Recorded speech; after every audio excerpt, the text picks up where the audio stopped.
this show going, man. Hurry up, hurry up! Hurry up! Hurry up! Hurry up! Come on now. We're going to have action soon. Right here. It ain't going nowhere. Boy, yeah, you got some technique, boy. You ain't show me that this summer. Hey, wild cat. Ball at the 5, third down and 2. That was bad. Let's go have some fun, bro. We ain't got to talk about too much. He wasn't playing the ball. It's holding! Cliff, the Cliff. How is that not called? That ain't going to call a damn thing. What is the delay for? He's standing right there.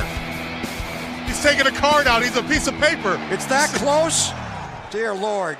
Hello and welcome. We're the Aussie Guys. I'm AJ. Here with me is G. How are you, G? Yeah, good. I'm good. We've been sitting here for an hour chatting before we actually hit record. Yeah, because we have a guest on. Suddenly thought, we should hit record. We should probably hit record. You know. Because we're making a lot of claims here.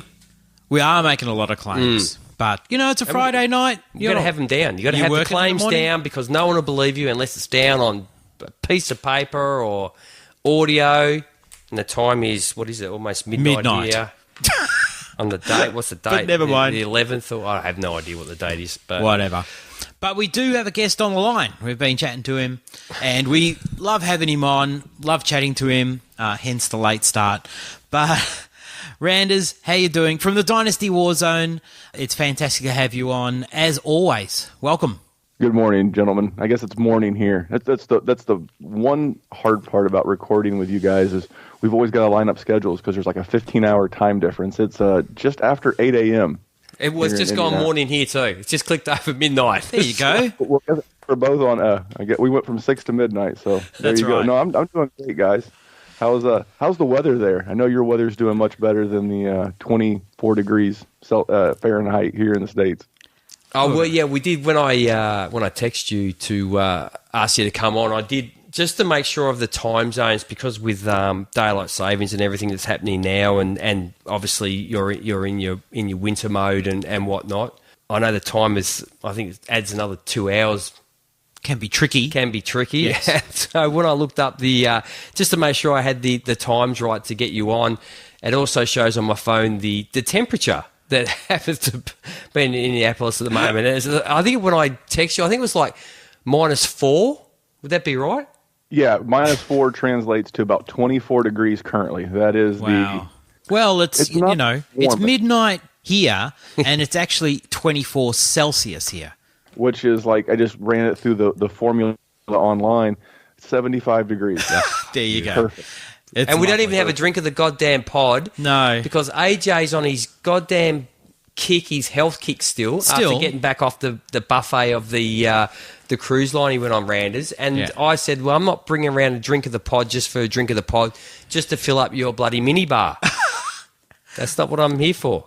Mate, on the cruise, and it was an 11-night cruise, and everybody, the statistics are that people on cruises always put on a few kilos. I don't think you can avoid it, My right? mum and dad love cruises, and my mum is testament to the fact that you put on weight when you go on a cruise. So I came back 3 kilograms lighter. How'd you do that? But you just had an operation. Yeah, partly was because of that. That's probably got a little bit of a reason. For the first 5 days, I could hardly eat anything. Yeah. So, yeah. What about cruise with you, Randers? You been on a cruise? I have not. My wife has mentioned it several times. I'm kind of like more of a G vacation. Like you recently went to Bali. Yep. And Bali for my wife and I, our family, is St. Thomas in the U.S. Virgin Islands. But by the way, AJ, I did a little research for you because I do love good research. A vodka soda, 64 calories. You can totally fade a 64-calorie drink. So maybe next time, vodka soda with a little lime or lemon. But no, when we go, I'm not a big boat guy, but my wife wants to do a cruise at some point. So what the wife wants, the wife will get, and my dumb ass will be on a big old boat.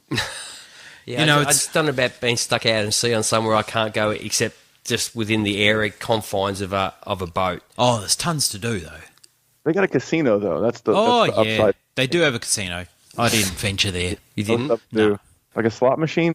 Did No, you slot machine? I didn't bother. But the thing is, because they the cruise lines, they sort of I won't say they're not dodgy. It's just the way they work it is because as soon as they get out in international waters, like as soon as when they're in Australian waters, they can't open the casino, and then when they get out in international waters, they open the casino because, no laws, no rules, and the same for all the duty free. Like it's super cheap. You can buy duty free on the ship, all of that sort of gear. So yeah, they have a duty free shop. Yes, on the boat. Yeah. Okay. I suppose they have the same thing. If you ever travel international on a plane, they come down the aisles and they give you the book for all duty-free stuff. It's all duty-free. Okay. Yep. All right. All the shops close. As soon as they come into a country's waters, they close. Everything closes. Okay. Because otherwise they'd be subject to, it's like the footballers who you were saying, G, earlier when we weren't recording, about how when footballers play, like you might be in the Texans, but you go and play in California for that game. Your game check, you're paying tax to California tax, state tax. I think that's correct. I think I got that right. Yeah. But hey, Randers, before we start our pod, I was listening to yours today, and I did tell you that I would have loved to come on, but I had a funeral, and but when I listened back to the pod, so disappointed, mate. The cartoon draft was fantastic. Yeah, we would have loved to have had you and got your input because I needed someone closer to my age to help me battle these youngsters. I mean, I knew all the cartoons they drafted, but I was like, man, you guys just unfortunately grew up in an era without good cartoons. So, Seth and Kyle, the Fantasy Football Fellas, they, in my humble opinion, at least the first place I ever heard it was about 3 years ago on their show. They did like what they call mock drafts. So whenever I get those guys on the show, we usually do a mock draft. Yeah, we did some cartoons. I wound up with the Teenage Mutant Ninja Turtles, which have been around for probably 25-ish years. G.I. Joe, that was my favorite growing up. I mean, I grew up with Rambo and Arnold Schwarzenegger and all those action movies, so a little G.I. Joe. And Tom and Jerry. I mean, what's better than a mouse hitting a cat with a frying pan, a bulldog hitting a cat with a pipe?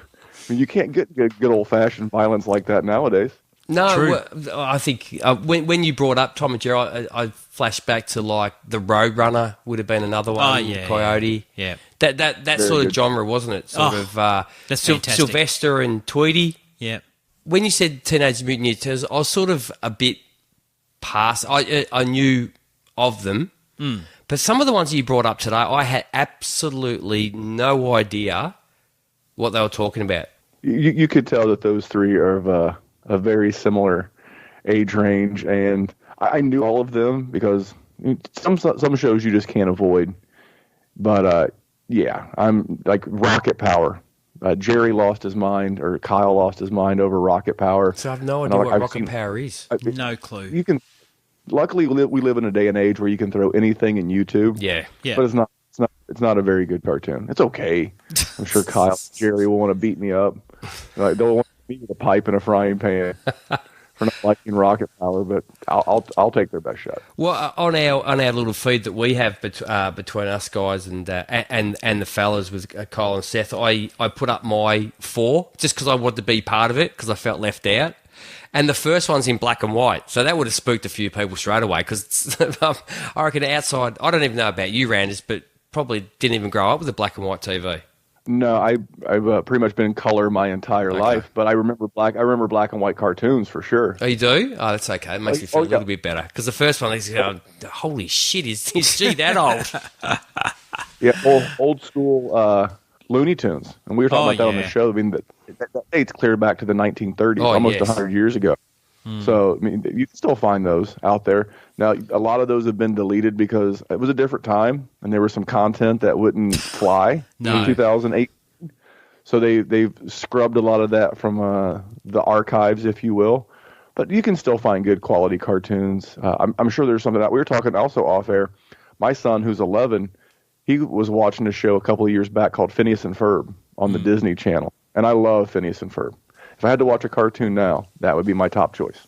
Yeah, no, that's not bad. I have seen that. Do you know? I shake of my head. Yeah, but anyway.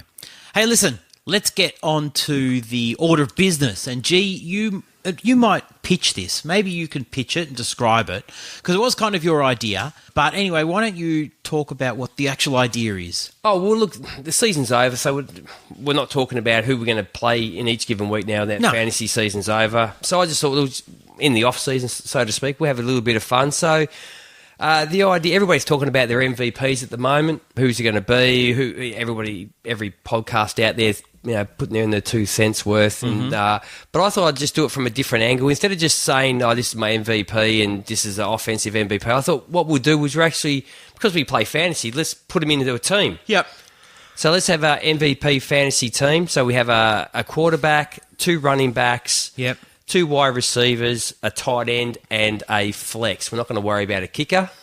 You did a kicker too? No, I didn't do a flex. I'm sorry. You didn't do a flex? I could make one up. You can make one up? Yeah. Okay, I'm sure Randy's got the... he's done his. Okay. He actually reads the texts I send to him.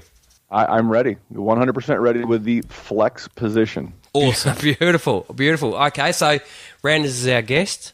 So Memphis, shoot us off. How about we all do our quarterback first? We'll go through our quarterback. Memphis, right. you can take the lead on each position. So look, when I sent out to Memphis about in what way that you want to judge who your MVP is, it's up to you how you do it. You can do it your MVP in any way. It helped you win a championship. You can base it on just the amount of points that they scored in fantasy. I've done mine on their ADP compared to how they ended the season. Mm-hmm. But I said that it was open slather, so that way we might not get as much crossover as we would otherwise. Yep. So, Randers, shoot. Who's your MVP fantasy team QB? I didn't want to tread on you because I know where you're going. So I went with the homer pick, and I went with Andrew Luck. Nice. Andrew, obviously, coach as the quarterback of my favorite team, the Colts. He finished his QB4 on the season. He had a run there in the middle of the season where I believe it was 8 straight games with 3 touchdown passes in a game. He finished the year with 40, just a hair under 4,600 yards. I think it was like 45.93 and 39 touchdowns. He had a 67% completion rate. And you just saw the magic that will be Andrew Luck with Frank Reich. And Eric Ebron had a breakout season. T.Y. Hilton, I missed a couple of games, but T.Y. is always good. But this is a team with $100 million plus in cap room, 9 rookie picks in the 2019 draft, a really good GM and Chris Ballard. So as good as Andrew Luck was for fantasy and dynasty this year, I think he can be even better in the future. And I will just remind you of this. Every season that Andrew Luck plays 15 or more games in the NFL, he's been a top 5 QB on the season. So Andrew Luck, easy pick for my QB of my MVP team. No, I like it. This whole team's going to be Colts players, isn't it? And they should be too. AJ, who have you got? Now, knowing how you were going to do yours, I had a fair sense of it. Yep. I applied the following rule. Had to be a player that I owned. Okay. In a fantasy team. And it had to be a player that was on either a team that I did very well, like either won a championship or got close to it. So the criteria was all yours. I like it. Okay, so my quarterback is Matthew Tiberius Ryan. Matty Ice, the QB2. In one redraft league, I drafted him at the 1602. Oh, for example, that's not a super flex. That's just a standard redraft. Week 1 and 13 were down weeks, but if you look at all of his scores across the rest of the fantasy regular season, weeks 1 to 16, it sort of varied from, and obviously scoring system will, knock this about, but varied from sort of like 12 to 42. That's a nice range of numbers. No, but the numbers were all really good. Yep. He's the number 2 QB in fantasy. Yeah, so fantastic value. I mean, really, honestly, and I know who you've got on your list. It's very valid, obviously, but Matty Ice, I mean, honestly, there were quarterbacks drafted ahead of him. Keeping me happy. I mean, I don't want to talk too long about it, but when I looked at the names that were drafted ahead of him, like Marcus Mariota, Jameis Winston, there were so many names that went, Ben Roethlisberger, so many names went ahead of him in this particular draft and probably in every league you played in as well. It was ridiculous. He gets no respect. And the thing is, too, it's the second year of a coordinator. Yeah. Mate, it's written there on his whole career. Thou shalt be MVP. Yeah, well, close. Yeah, have a great season second year with a new OC. Correct. So no, that's a great pick, and making me very happy. Bring a tear, actually. Okay, my QB. Obviously, you know I'm going to pick. Yes. I'm going to pick Mayhem. Patrick Mahomes ends up the number one QB. 5,097 yards, 50 TDs, 12 interceptions, and Randy. I remember you put the call out for people to call live on your show and had to come up with 2 takes on the season. That's correct? Yeah, at the start of the season?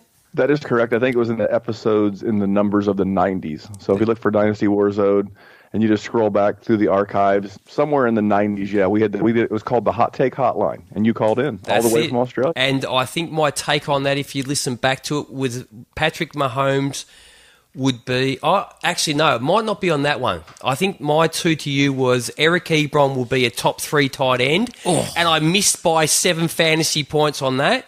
Wow. And the other one would be Marcus Mariota will be a bust, and this will be the year that proves it. So wow. We still don't know, but he's sort of declining that way at the moment. But somewhere else, it might have been even on when we had you on ours, that I said Patrick Mahomes would be a top 5 QB in touchdowns, and I was correct. And I say he'd be a top 5 in interceptions, and I was correct with that as well. Just because there's a lot of ties in there. Oh, sure. So he gets on that with 12. But look, his quarterback ADP, this is all based on the Fantasy Pro site, so all these ADPs. So his ADP quarterback rating was number 16 off the board, and his overall ADP was 110, and he's ended up being the number 1 quarterback, and he won that by 63 fantasy points to number 2, Matt Ryan. That's how far he was ahead. It's been an incredible year, and averaged 26.1. Okay, should we go to running back? Running back. Randers, take it away. Should Randy do all of his running backs? Yeah, do we? Okay. Yes, please. Do them all. Yeah. All right, my tag team of running backs, if you will. I'm going to start first with the guy who, by 0.2 of a point, finished as the number 1 running back in PPR, and that's Christian McCaffrey. Yeah. And G referenced this week's Dynasty War Zone, where we reviewed our biggest hits and misses of the season. His was one of my biggest misses. He was a guy that I did not think that could handle the workload. He handled 316 total touches, including a record-breaking 107 catches. He rushed for just at 1,100 yards. He caught 870 yards. So, I mean, you're talking about almost 2,000 total yards, 13 combined touchdowns. He was just a monster, and he was value. You talk about where he was drafted. He was somewhere around running back 8 to 12, depending on your league type. Obviously, in PPR, he gets a big bump with all those catches, but just an absolute beast. And then my next one will surprise you a little bit for an MVP, but it was Joe Mixon, and he finished as the RB10 overall. But he averaged 17 points a game. He missed a couple of games with a knee injury, 2 games to be exact. But the reason why I added him to my MVP is I did have him in a league with our good buddy Ships, where I ended up finishing second with no business doing it. But when in weeks 14 and 15, when a lot of the bigger names, Barkley had a bad week 15, I could go on and on. Mm-hmm. But in week 14, he had 25 PPR points. In week 15, he had 27 PPR points. Now, in week 16, championship week for most leagues, he only had 10, but he definitely got you to the dance. So my MVPs of the running back position are Christian McCaffrey and Joe Mixon. Very nice. Very nice. Well, as a segue, I also had Joe Mixon. And to add to what you said, he didn't play weeks 3 and 4 as well. And considering that he had over 1,000 yards and 8 touchdowns on the ground, and then add to that 300 yards receiving and a touchdown in the air. Add to that his offensive line. That were actually tackling him, I think, just as much as the defensive lines were of the teams they were playing against. Yep. So fantastic value, and I mirror that sentiment. I also wrote, now originally when I wrote this out, I wrote Melvin Gordon, but then I thought, I can't really put him in there because of the injuries. I don't think he really sort of carried it through at the right time for your team. But I still, I sort of He got you to I was dance, a believer. but Yeah, he didn't turn up. No, not really. But then the other guy that I included was Nick Chubb. The Hugh Jackson effect. It sort of took Nick Chubb a while to sort of get going. But once he did, he was really consistent week to week. He actually finished with almost 1,000 yards and 8 touchdowns, adding another 150 through the air and 2 touchdowns. And when you consider those early weeks where he was hardly getting any touches, it's quite a remarkable effort. And I just had a look in one redraft league of mine. He went in the 11th round. So, great value, especially for the second half of the fantasy season. Definitely. So, yeah. So I had Chubb and Mixon. Oh, excellent. All right. So, look, mine's all based on ADP, where they ended, where they started, where they were drafted. And my running back one is James Conner. He was the 57th running back taken off the board, ADP, overall 153rd player. So he's about round 14? He's coming off in a 16-round draw. Yep. He only played 13 games. Rushed for had 215 attempts, 973 yards, which tied for 11th. 12 TDs, tied for 3rd. Averaged 4.5 yards a carry. He ended up, but in standard, he ended up being the number 7 running back. And in PPR, he was the number 6 running back. Averaged 21.5 in PPR and 17.3 in standard scoring. And it's just, he had 5 games over 100 yards. He had 5 huge games, 29, 30, 24, 33, and 22. Another 3 games of 19, 13, and 14. And that's in standard scoring, so that'll keep Cole happy because we know Cole hates PPR scoring. So there's one for you fellas. 4 fumbles, lost 2. But, mates, absolutely just... it's like they didn't miss a beat without Lev. Okay, he's not Lev Bell, but my God, mate, he put up some numbers, didn't he? Oh, yeah. My second running back, obviously, based on ADP, he went running back 106. Ooh. 106. Mate, his overall ADP was 375 according to Fantasy Pro, so he went undrafted in every league, basically. Philip Lindsay. And that is Philip Lindsay, Hey. who ended up the 13th running back in PPR, averaging 14.9, and the 12th in standard, averaging 12.5. What an incredible year. 192 carries, 1,000 yards, 9 touchdowns, average 5.4 yards a carry. No fumbles, missed 1 game in that. So the only thing, as Memphis was alluding to, was about like coming on to next year, as he's talking about, especially about Luck and what he can do, is the fact that it'd be interesting to see what happens when people start drafting again next year with the fact that Freeman's there. The roles that he has, whether or not Booker's still there, would be a big question mark. But the thing that Freeman has is that he leads the team in yards after contact. So they might look at that and say, well, we want to run the ball, more instead of out wide, or how they run Philip Lindsay. So it just, unfortunately, after a great year, we'll just have to see what happens with him next year. But they're my 2, James Conner and Philip Lindsay. Very nice. Let's go to wide receiver. Randers. Well, I feel like I'm stealing because I'm taking the Wonder Twins. That's DeAndre Hopkins and Devontae Adams. Hopkins finishes the wide receiver 2 over and all in PPR. He averaged just over 21 PPR points a game. And again, one of the criteria to be in the MVP for me was consistency. He never finished worse than 12.4 PPR points. So 12.4, it's not a great week for a wide receiver 1, but it's by no means a backbreaker. It's not a deal breaker. And during the playoffs, when all the money was on the line, he had 14 points in week 14. He had 39 points in week 15, and then had 19.4 points in week 16. So when he helped get you to the playoffs, and then he did you a solid by playing well. And then Devontae Adams, what a stud! Oh. I mean, in spite of the bad year that Green Bay had, missing the playoffs, Rodgers got banged up the very first game of the year, played with a lower body injury almost the entire season. What Devontae Adams do? Just averaged 22 points a game. He actually finished just behind Hopkins for the most overall points scored, but he missed week 17. So he could have done even better. He never had less than 16 points in a game, so he was super consistent. And in those championship weeks, when you were chasing the money, when you were chasing the ship, 21 points in week 14, 22 points in week 15, 24 points in week 16. He was there when it mattered the most. That's the MVP. So I went Adams and Hopkins as my wide receivers, 1 and 2. Very nice. Can't go wrong, can you? No, and, we're sort of on the same page here, Randy, because, and we were with running back a bit too, but because my wide receivers are fairly highly drafted ones in terms of ADP, but the theme is consistency, because if you had these guys, like, they didn't let you down like a single week. So Devontae Adams was one of mine, 1,386 yards, 13 touchdowns, and he was just super consistent, as you said, Randy. My other one was Keenan Allen.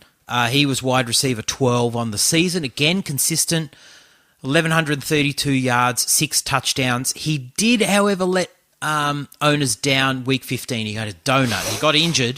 He got injured, which was a bit unfortunate, that brutal semi-final fantasy week. But look, what can you say? He got you there, though, because Keenan Allen, man, he was just both. If you had Devontae Adams and Keenan Allen, which would probably be hard to get them both, but man, they didn't let you down. It's that simple. Well, I like the first one, but I don't know about the Keenan Allen pick. Really? Yeah, it's okay. That's okay. You're kidding me. I'm going with Randers with Hopkins. he knows more what he's talking about. Okay, I'm staying on the ADP and where they were drafted and where they ended up. And see if you can guess my first one. He was the 118th wide receiver off the board. He went undrafted in fantasy more than likely. His ADP, according to Fantasy Pros, was 365 player off the board. So, yeah, you're not getting on. Maybe if you added a couple of boards together, you might have ended up picking him up. Tyler Boyd. Randers, do you agree? It's not Tyler Lockett, so I think I'm going to stick with the other Tyler, not Gunther, but Tyler Boyd as well. You are both correct. He ended up being the 17th in standard, averaging 10.4, and the 17th in PPR, averaging 15.8. AJ Green goes down after 9 games. His numbers weren't as good, but then again, where you drafted him, you weren't drafting him as your number 1 or 2 probably wide receiver. He was probably your number 3, and he probably played as your number 3, or you stuck him in your flex spot, and he produced for you every week. I know I had him on one of our teams, and he took me all the way to the final. He didn't let me down. Everybody, well, the whole team let me down, but the other guy just scored more. Thanks, Chris. Still dirty about that. I don't talk to him as much as I did anymore. But look, he had 6 games with 10 fantasy points plus. This is in standard. 2 with 19 plus, 1 with 18 plus on top of that. It was just a really good year. Unfortunately, he missed the final 2 games. Would have been a lot better fantasy points for him. Yep. My number 2 guy, he was the 55th wide receiver taken off the board. Overall ADP, he was 149th. Ooh. Started all 16 games. Was a leading receiver for his team. Be very interesting to see where he goes in mocks next season, actually. He ended up the number 16th in PPR with 13.9 average. The number 11th wide receiver standard, averaging 10.3. His name is... I like this game show part of it. Just made it into a game show. Randers. I can hear your brain ticking over there, mate. Where did he finish in PPR? I heard standard was 11? 11? 16th in PPR. With 222 fantasy points. Is it Tyler Lockett? It is Tyler Lockett. Oh, nice. So I've gone Tyler boys back to back. What a great back season. To back. All about Tyler this week. It Tyler is. Boyd, Yeah. Tyler. Yeah, it's a Tyler week. So he had, and nice. he did that on 57 receptions, which was 54th in the NFL.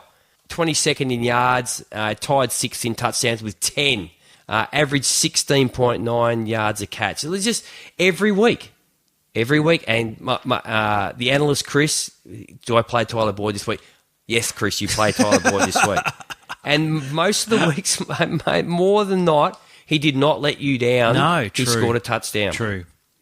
So they are my 2. Tyler Boyd, Tyler Lockett. Should we go to tight end? Go to tight end. All right. Boyd. Randy. This is a guy who is now replacing Gronk in the top 3 of the big 3 tight ends. It used to be Gronk and Ertz and Kelsey, but now it's Kelsey and Ertz and Kittle. George Kittle. of the San Francisco 49ers. Finished the season as the tight end 3.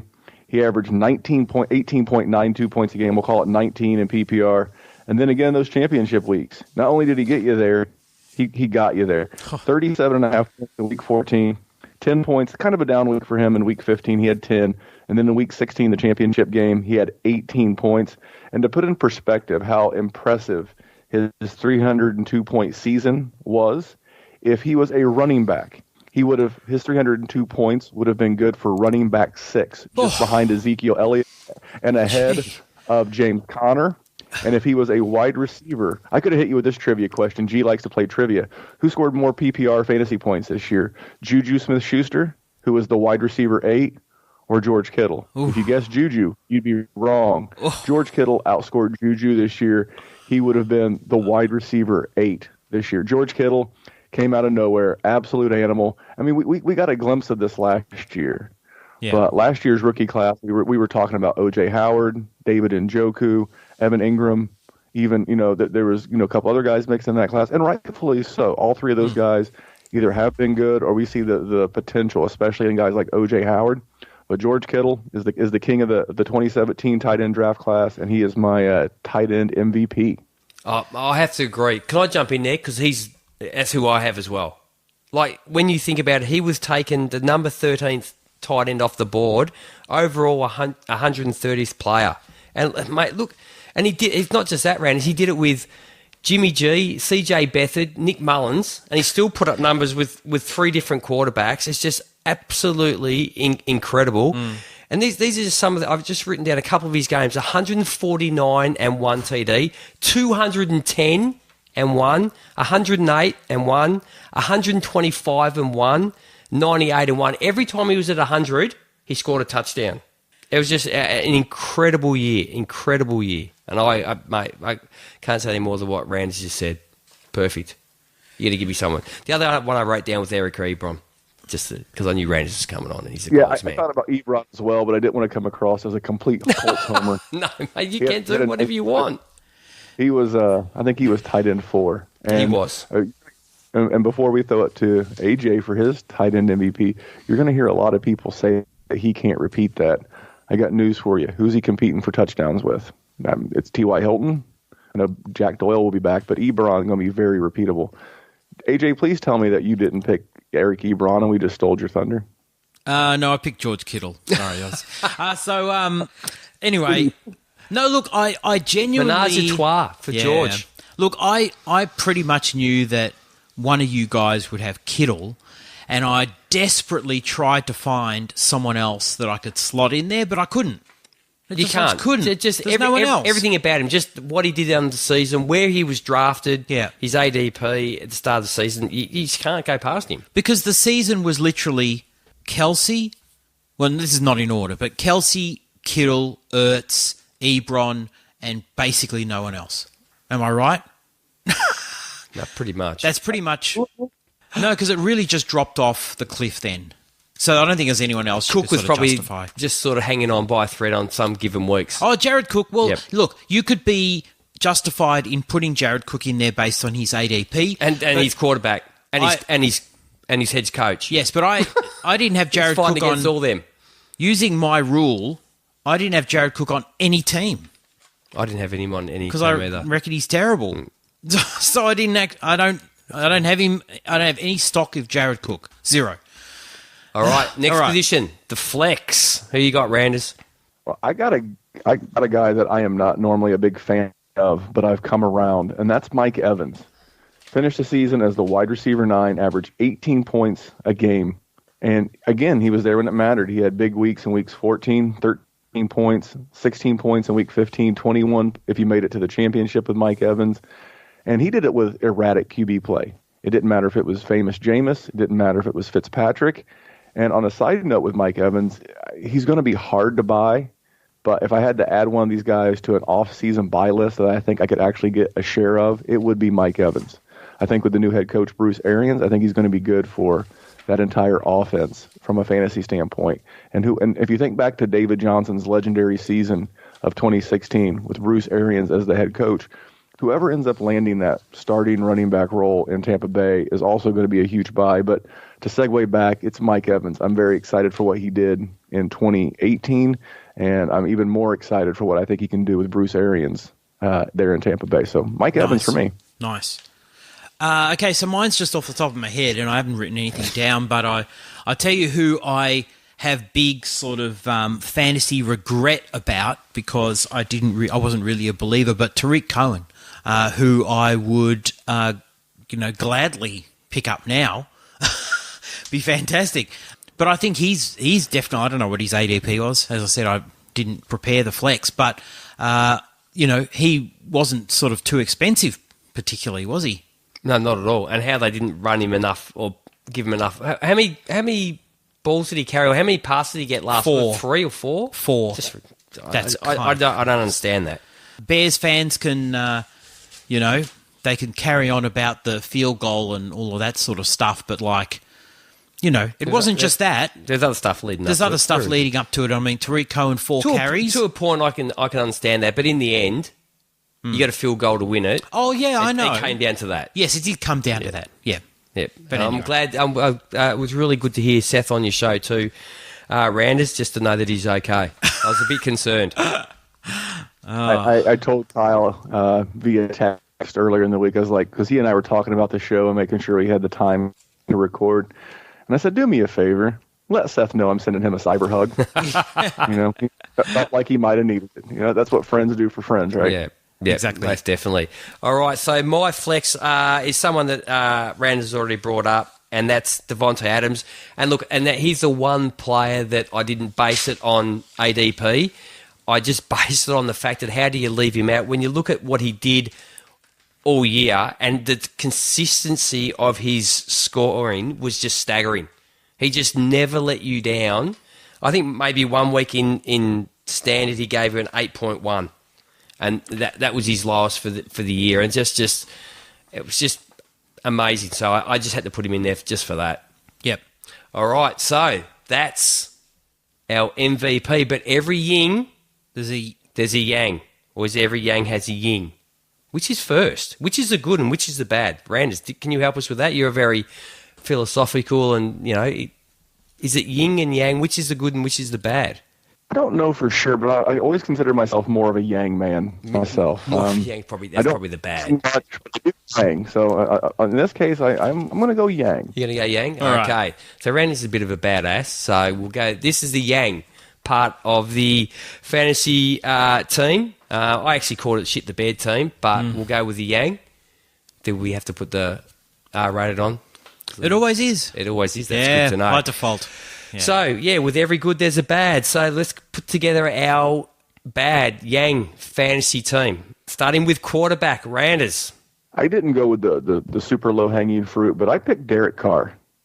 I thought coming in with an offensive-minded head coach, and for whatever you want to say about John Gruden, he, from a fantasy standpoint anyway, he has a significant track record of success with the offensive position. So I was expecting more out of Derek Carr and his 16 points a game. He had 5 games for the quarterback position. He scored 10 or less points in standard quarterback scoring format. So he was a big letdown, but I will tell you, if the Raiders don't do anything crazy, which don't hold your breath because they're the Raiders and that's what they do things that are crazy.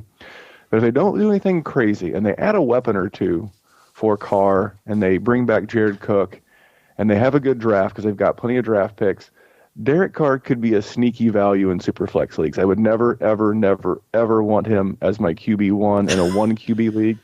But he is someone to keep an eye on. If he's on the back end of someone's Superflex roster, maybe you can get him cheap. Maybe you can get him for, one of these rookie quarterbacks coming out. Maybe Drew Lock or Will Greer. And I think that year 2, because for all jokes aside, John Gruden's offense is very complicated. He had Martavius Bryant, who he lost. It was a revolving door at running back, whether it was Marshawn Lynch or whether it was Doug Martin or Jalen Richard. And there wasn't a lot of stability. But I think going into year 2, think of Matt Ryan in the past few offenses, whether it was with Sarkisian the last 2 years or whether it was with Shanahan the previous 2 years, he always did better in the second year. So I'm hoping to buy Derek Carr cheap in some super flex leagues, hoping to get that Matt Ryan rebound type year as a QB3 that could play like a QB2. So, but definitely for 2018, he pooped the bed, as my co-host Jerry would say. Derek Carr. Very nice. So, yeah, you didn't go for the low-hanging fruit, but I did because... I did too. Like real A, like it's on the ground. I drafted Just this right. particular individual at 108 in the Scott Fish Bowl, which says a lot about why my team shat the bed completely. Sir Aaron Rodgers. So, you know, I don't really want to talk about it. But again, I mean, the criteria was these were players that I drafted. Yep. Geez, mine's even lower than that. Oh, really? Oh, yes. You're kidding me. Yeah. So anyway, I Aaron, started to rot on the ground. Yeah, go on. Falling that low. Who have you got? Oh, look, the most obvious one was obviously, and look, is injury part of it? Well, it has to be part of it because you drafted fair. You drafted these people. And you can't say, well, I'm not going to put them in because he was out by injury. Well, he was out by injury because he should have stepped out of goddamn bounds and not try to take on a line. I don't know who it was some linebacker. I can't remember exactly the play that he took on. But how about step out of bounds, to gain one more yard and maybe say, hey, look how tough I am as a quarterback? Well, that was the end of his season. That's Jimmy Garoppolo. He was drafted the number 12 quarterback. Yep. So that puts him as a quarterback 1 in teams. And, mate, he just let everybody down. So in one QB leagues, you were racing off to the waiver wire and hoping that maybe you drafted somebody else. I always draft 2 because of accidents happen. Yes. But those who didn't, so I've seen people in our leagues, in a 14-team league that we play in, AJ, some people have 3. Yeah, oh yeah, they do. In a 16-round draft because they just don't want anybody else to have them. And that's the way it goes. So, look, there's other considerations. Obviously, Carson Wentz with his ADP and where he finishes the number 22 quarterback on the season. And look, there's another one going forward. What do you do? I'll ask you why we got you here, Randers. What do you do with Carson Wentz now? He's got the stress fractures in the back. We see what Nick Foles is doing, but I'm not going to give Nick Foles any credit, or the Eagles really, as much as some people are for what happened last week. They're only there because of a missed field goal that should have been made. I don't care about the little fingernail touch to the ball. The ball was going left anyway. If you watch it, the trajectory when he kicked it was going left, whether or not it hit somebody's hand or not. And he only averaged 17.5 in the 11 games that he played, so he didn't look like Carson Wentz. What are you doing with him next year? I'm drafting him in redraft, or I'm buying him in Dynasty right now. A good friend of yours, I guess, as well as mine, Tyler Gunther, he in a league that we're in together, he just traded in a Dynasty league. He just traded Baker Mayfield straight up for Carson Wentz. Whoa. And I applaud that. I applaud that move big time. Wow. I think both guys are. I mean, they're both great young quarterbacks. But I continue. I've said this all season. I predicted on your guys' show that the Browns would go 8-8 this year. They actually went 7-8-1. I think Baker will always be a better NFL quarterback than fantasy quarterback. And we're like just over a year away from, at the time of his ACL injury, that Carson Wentz was the MVP. If he hadn't gotten hurt in that game against the Rams, he would have been the MVP of the NFL that season. Yep. Don't lose your mind over a good run of Nick Foles. You know, it's weird. It's fluky. Good for him. Going to make himself a lot of money. Tip of the cap. But from a fantasy dynasty standpoint, if I can get my hands on Carson Wentz, because I think 2 years ago he was the number 1 overall QB in a startup, and now we're asking ourselves if Nick Foles is the guy. Get out of here. Give me Carson Wentz. And from the injury standpoint, I know he's had some fluky injuries. He's had the ACL. Now he's got this back issue. You know, I remember hearing that about Keenan Allen too, and Keenan Allen's been a monster. These injuries are not consistent. It's not like always a hamstring or always a throwing arm or whatever. It's weird, random. It's an ACL, LCL for a quarterback. It's a low back. You know, as long as he's willing to grow and develop in the position, give me all the Carson Wentz. Very good. Okay. All right, so give us your 2 running backs. My 2 running backs, one was a guy that I was super high on, and I drafted him in a lot of redraft leagues. And I was very excited for my dynasty shares, and that was Deion Lewis. Finished as the running back 28 in PPR, so barely outside the RB2, but that's not a huge feat. He only had 6 games where he had 10 or more points all year. He was a huge free agent signing for the Titans last year, and he lost so much value. So Deion Lewis was someone that I could thought would be in that running back 13 to 18 range, like a high-end RB2 for your fantasy squad. Needless to say, I did not get that. The other one is Sony Michel. He was a first-round NFL draft pick. He was a first-round Dynasty rookie pick. And he had to have been in the top 5 in redraft ADP. He missed 3 games, and in 8 of 13 games played, because he did miss 3 due to injury, in 8 of those 13 games, he scored 10 or less PPR points. So he was a guy that you were drafting, expecting, kind of like Deion Lewis, to be a high-end RB2. Ended up just not being very good overall. And part of that is being a New England Patriots running back. James White was the running back that finished super high in PPR. So those 2 guys, man, Sony and Deion, they killed me. Randy, we are in sync once more. And with the 2 guys that I have, there were warning signs that we all ignored. Sony Michel is on my list. And we said it to ourselves, ooh, a New England running back. Yeah. It's risky. And then you sort of you talk yourself into it. You're like, oh, I love his film. Sony Michel, he looks so dynamic. And listen, they drafted him in the first round. It's like, well, Bill must really want to just kind of change his ways. Like, come on. As if. And it didn't really eventuate, as you said, Randers, so eloquently. But, yeah, I did have Sony Michel on my list. I've got him on a few dynasty squads, so, it's not like the end of the world. But anyway, he just didn't really perform. And the other guy... I pushed all my chips into the center of the table. This is another guy who, again, on a team, actually one of the best running teams in the NFL. But again, the narrative was that, is this really going to be the guy? And that's Alex Collins. And he wasn't. And that was before going onto IR, which is around week 12. He went onto IR. To that point, around 500 all-purpose yards, although he did get 8 touchdowns, but, not for the draft capital, not for where saved his value a little bit, didn't it? A tiny bit, but for where you drafted him, and I wrote down where I drafted him in one redraft at the 306. Okay. So, No good. No. All right. Well, look, I'm staying with where guys were drafted ADP. Yep. The same as I did for the my fantasy number 1, the Ying team. Ying. Yes. So I had to do the same for the Yang. And look, once again, a slow-hanging fruit, and it's got nothing to do with the injuries. The fact that the guy just didn't play. You got to mention him, mate. You have to. And I know it's everybody says leave Bell out because that's an obvious one, but mate, people picked him. Everybody picked him in the first round. Yeah. How many SFB teams with him on? Oh, I think the guy that I played against in mine picked him second, probably. Yeah, I think he did. Yeah, at least third. Yep. No, I think I might have been picking third. I picked Zeke, didn't you? I picked Zeke. Yeah. So I'm more than happy when I saw Bell go off. I wasn't going to touch him, and I didn't want him to fall to me that I had to make that decision. I really didn't want to pick between him and David Johnson, to be honest. Yeah. So to get Zeke was sensational for me. But you had to put him on there. People wasted a pick. You might as well not have a first-round pick at all. Well, you were pretty much sunk then. You were. And look, were there signs he wasn't going to play all season? Well, no, sure, but there were signs that he was going to hold out. He was going to hold out. Sure. So, people that picked him, that's probably your own fault. You had Zeke there.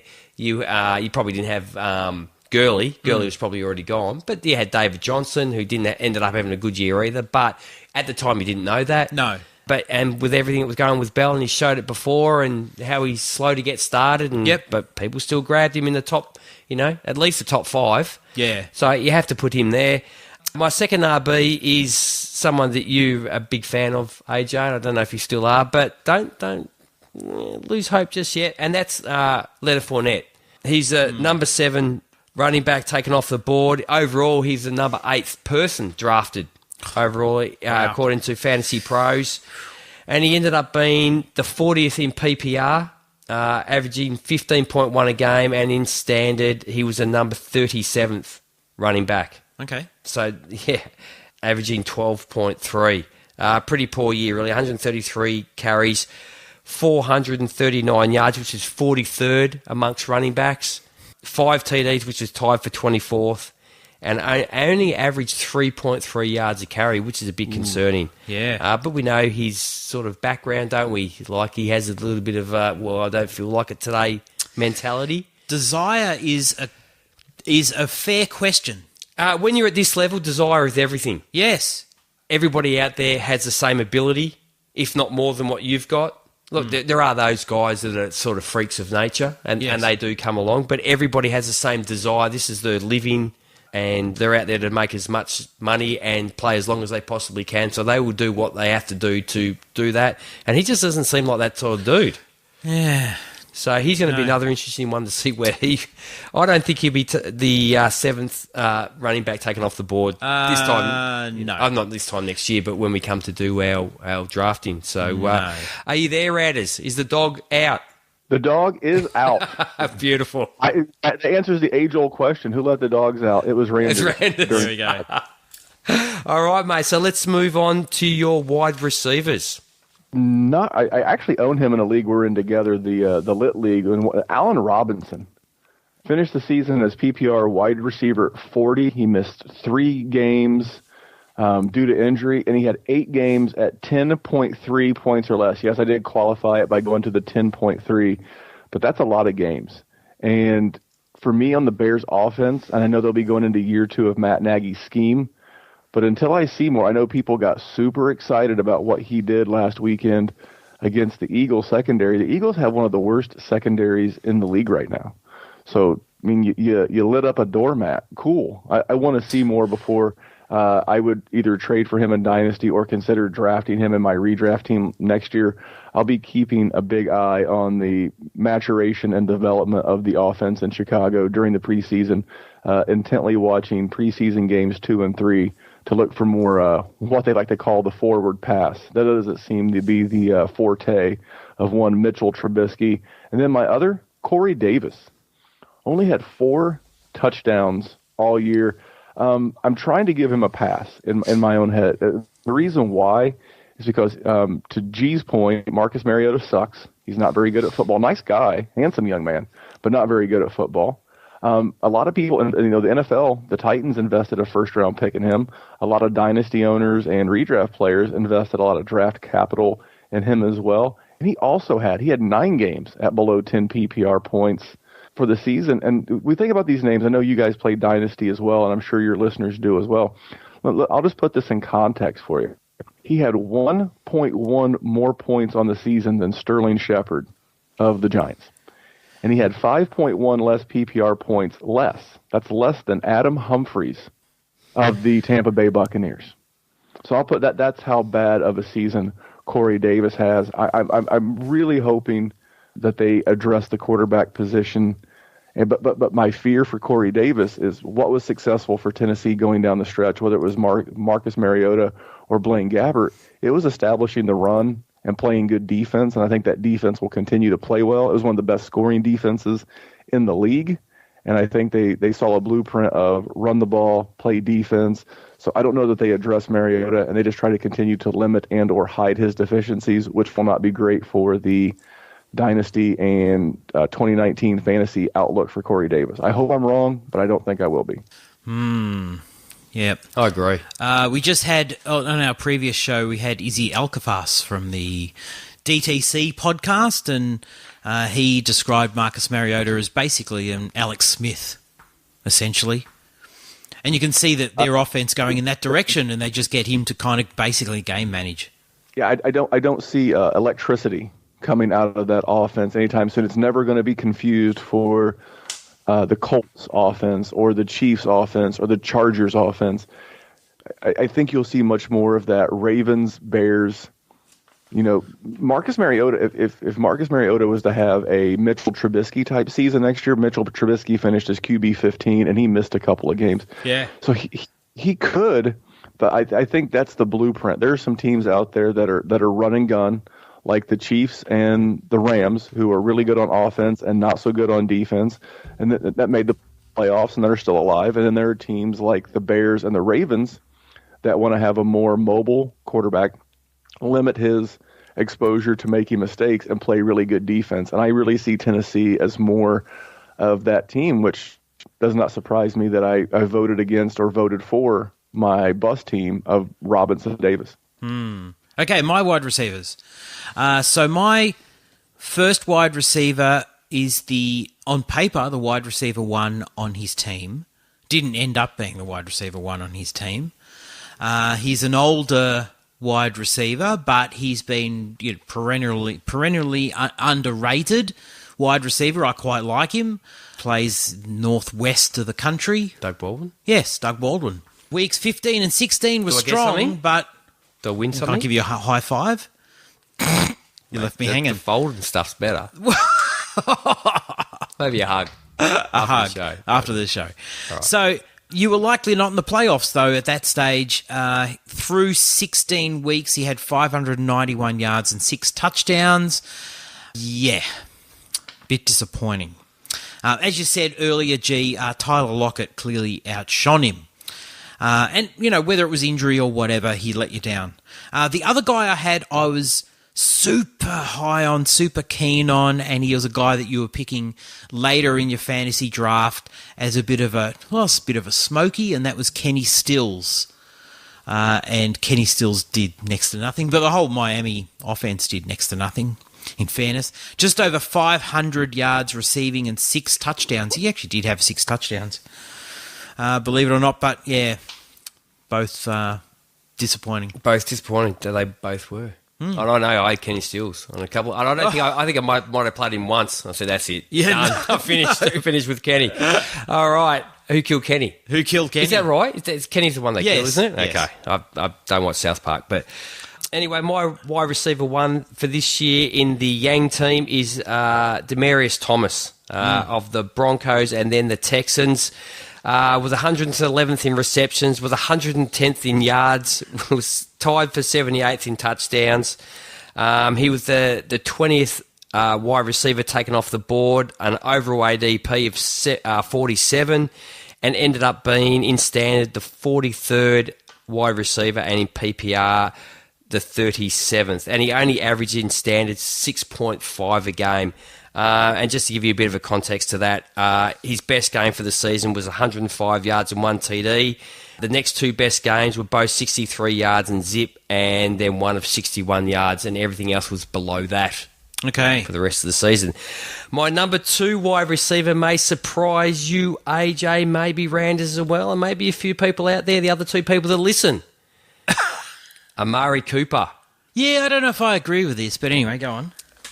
Receptions, he was tied 65th. In yards, he was tied 43rd. Yep. TDs, he was tied 22nd. He was the number 14 wide receiver taken off the board. Yep. 34 overall. The hype was out of control. Now in standard, wide receiver 1 in a Gruden offense. Yep. In standard, he finished 19, and in PPR, he finished at 19 as well, averaging 9.4 and 14.4 respectively. Okay. Now, he scored 140. We're going to stick with FF Fellas Kyle's love of no PPR. Okay, so we're going to stick with standard. Oh, hang on. Okay. Yeah. Well, I can see his point about PPR. Getting a point or half a point, and you might catch a half a yard pass. Well, half PPR, I think, is fair. All right. Yeah. All right. There's a bit of a rally against 1 PPR. Okay. Anyway, all right. I understand. So, out of the 140 standard points that he scored, 88 of those points came in 3 games. Oof. Yeah. Right? 5 games. If you include those 3, so let's add another 2 games on, he had 111.9, right? So that means in the other 11 games that he played, he scored 28 fantasy points. That's an average of 2.5 per game. Yes, but can't you say similar about the Freak? No, but the freak was the number 1 wide receiver. I know. In fantasy. But he gave you games of 35. Then he might give you a 10, he'd give you a 5. I think Randers brought this peaks point and up. troughs. I've heard him bring it up on the Dynasty War Zone about, the peaks and troughs. But some of the troughs weren't that great, but some of the peaks were really good. Everest. But with Amari Cooper, it was pretty much trough the whole way through until he had a couple of good games. And one of the good games was, I think, you might not even played him because he had done nothing up until that True. point. That's so you true. probably missed that one. Yep, true. And if you're still playing them, mate, good on you, because that was a great effort. And then come the 2 playoff games for fantasy. Ba-bow. Yeah, Randers, what do you think of my Amari Cooper? AJ's shaking his head. I will just go to this. I saw it firsthand against the Colts, which do not have a very good secondary, although they scheme the ball real well. I'll have you go back to look at week 17.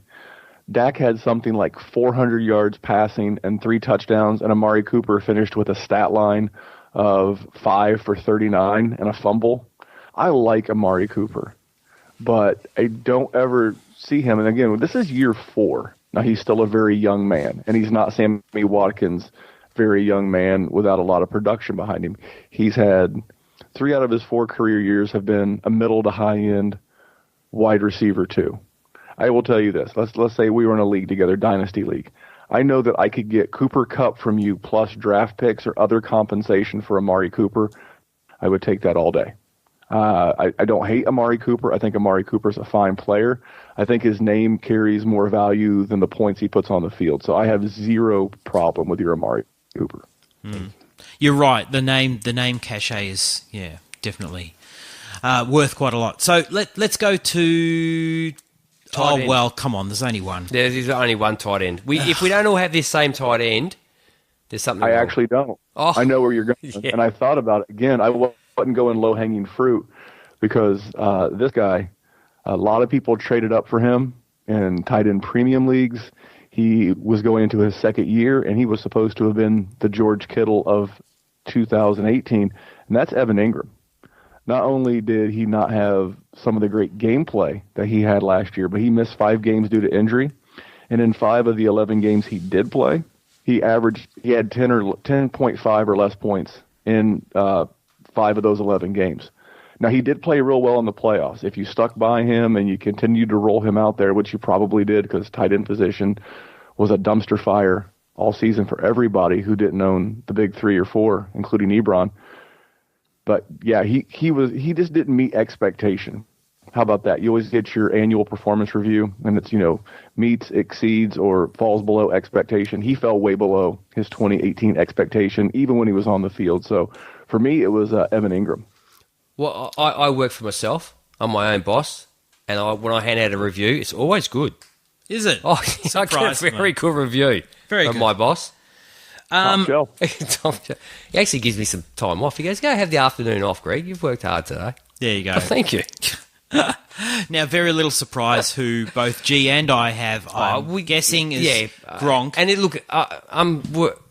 I'm a bit more lazy than Randers is. I'm going to take that low-hanging fruit. I don't have to work too hard to get that good stuff. I'm just going to take what's falling on the ground, and I'm happy with that. Well, look, I only have to look back at my Scott Fish team. Oh, man, I thought I was so clever. I drafted Aaron Rodgers at the 108, and then I drafted Gronk at the 205.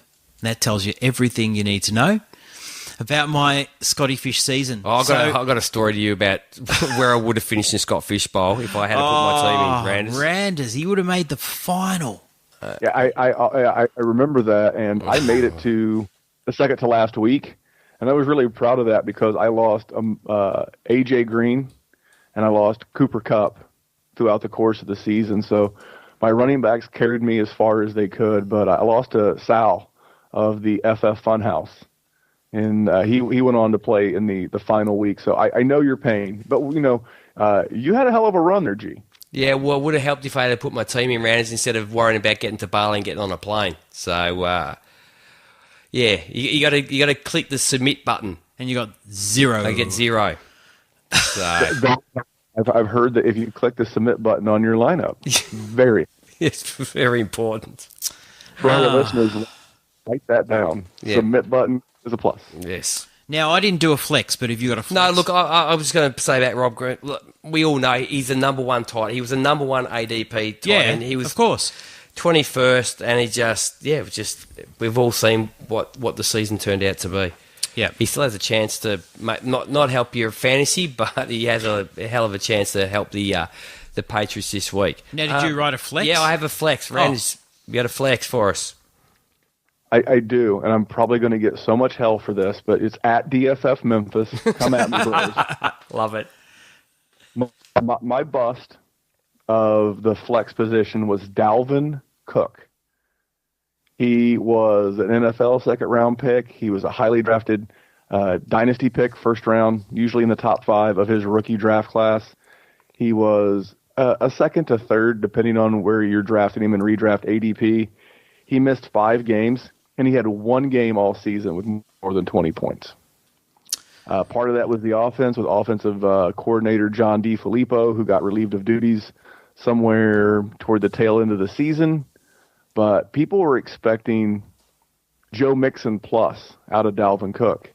And even in the game, like I said, he didn't kill you, but the injury and the slow start to the season, if you didn't pick up a Phillip Lindsay type or even a Tariq Cohen type in your redraft league, or you didn't have him on the back end of your roster to be able to make a move like that, Dalvin Cook killed your season. So part of this is injury-based and part of it is performance-based. So I chose Dalvin Cook as my bust flex. No, that's fair. All right, G. I had LaShawn McCoy in my flex spot. He was the number 15 running back taken off the board. He's 26 overall, and he ended up standard the 40th and in PPR the 39th running back. Only averaged, even in PPR, only averaged 9.1. Only had 3 games the whole season with 10-plus fantasy points, and the only week he really had was the Week 10 game against the Jets, 113 and 2. Okay. Now, I'm just going to add in some names, guys, because I did tweet this out, and we had a few things on Twitter, so let me just mention some of these. From Ben Harler.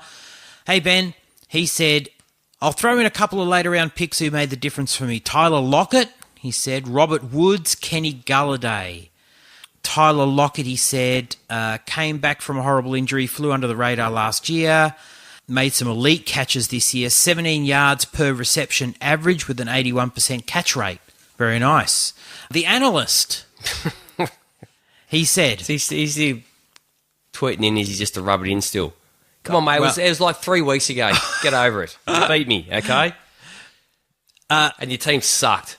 He just had a good week. Hey, He had a good week for like 4 weeks in a row with the team that sucked. I have heard someone who was the then champion of a league say, you're the champion till you're not. That would possibly be me. Yes, there you go.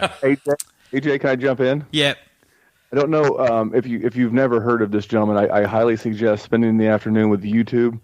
But the great American professional wrestler Ric Flair once said, to be the man, you have to beat the man. So if you're the champion until you're beaten.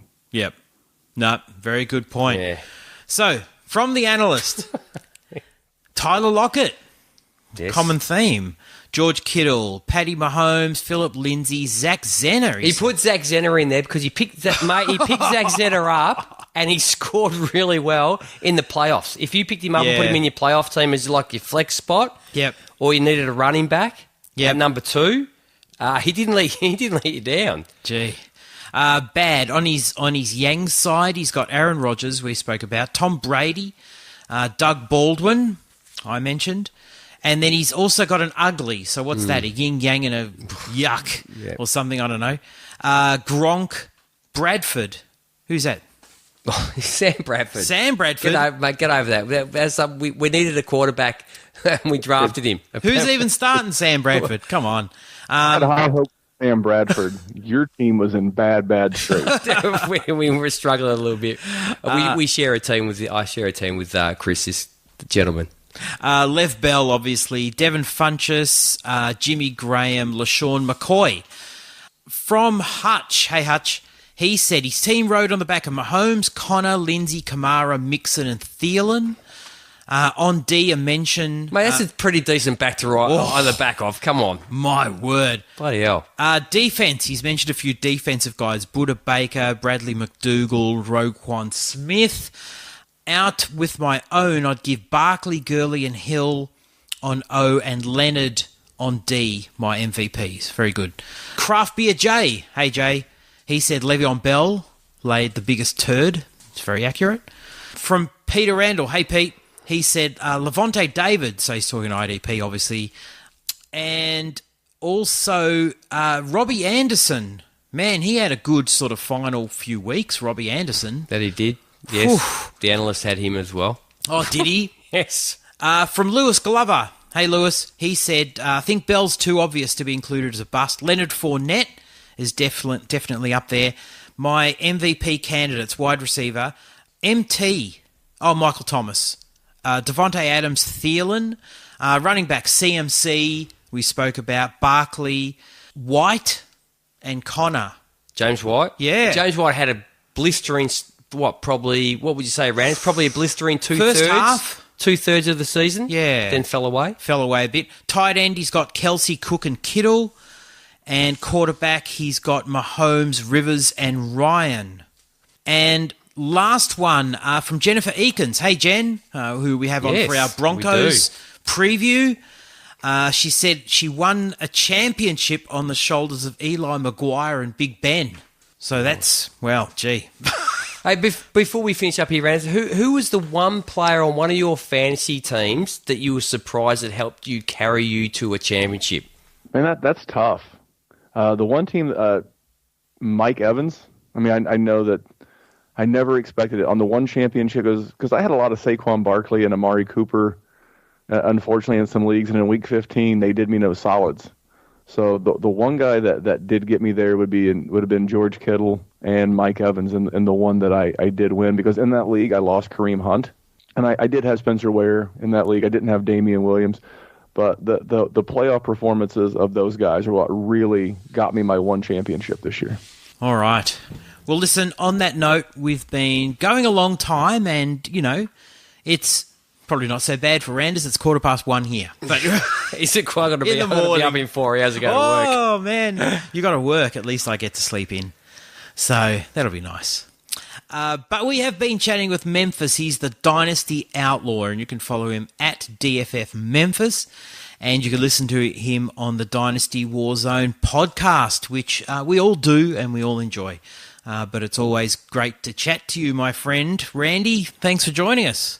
Guys, thanks for having me. I would always donate my time to jump on the podcast. Like I said, it's great to talk football, but it's even better to talk football with friends, which we have become over the past, year and a half, 2 years. So anytime, guys, I will always be glad to come back and hang out with you guys. That's great. Be careful. He's buttering us up because he's coming out to out here. Oh, 2020. 2020. Yeah, he's looking some free Perfect. accommodation. It's 2019 now. 2020 will be there before you know it. Wow. And I need someone to show me the terrain. I don't want to run into those spiders the size of a catcher's glove, or I could probably wrestle an alligator. I could probably at least hold my own.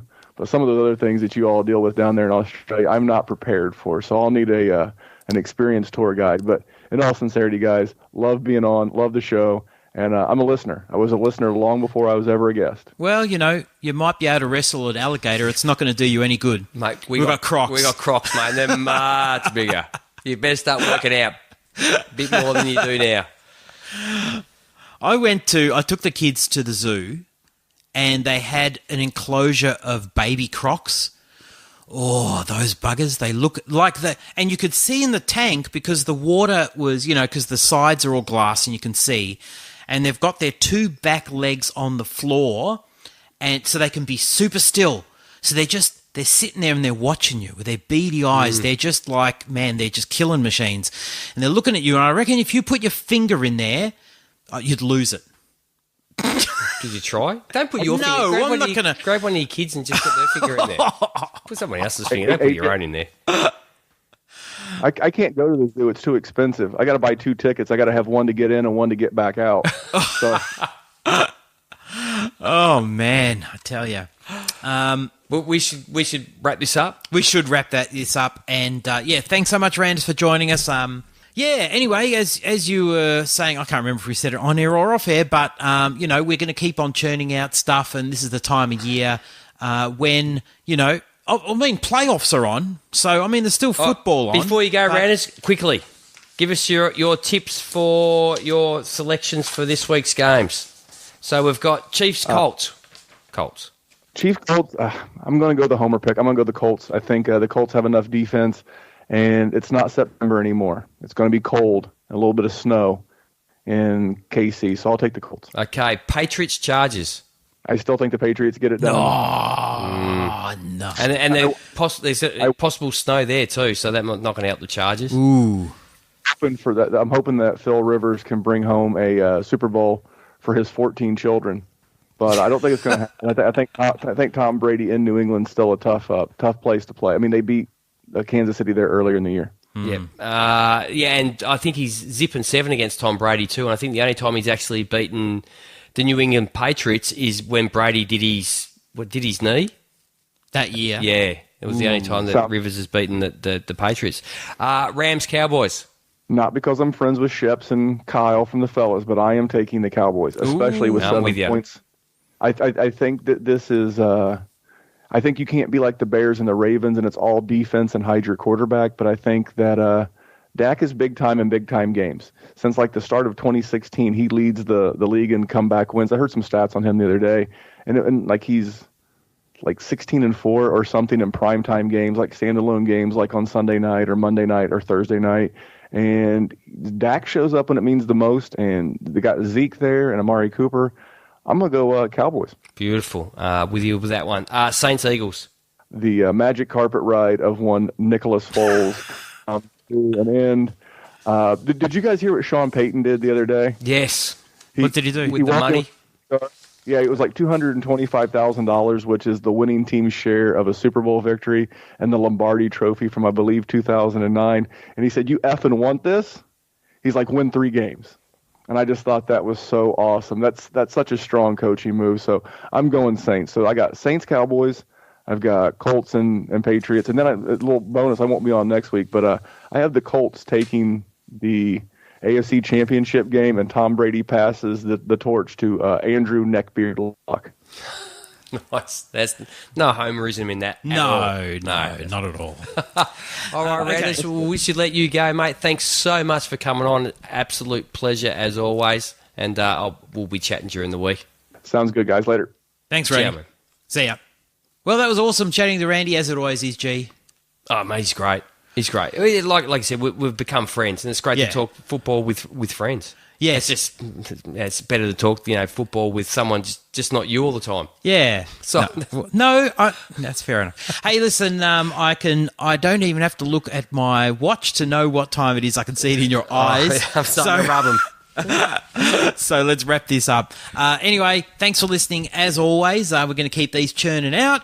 So, there's still football on, as I said, but we're going to keep the fantasy content ticking over. Yeah, we might just use the same sort of structure we set up tonight and just do it about different things. Yeah, of course. Yep. Absolutely. Anyway, on that note, G, on behalf of G and myself, I'm really struggling.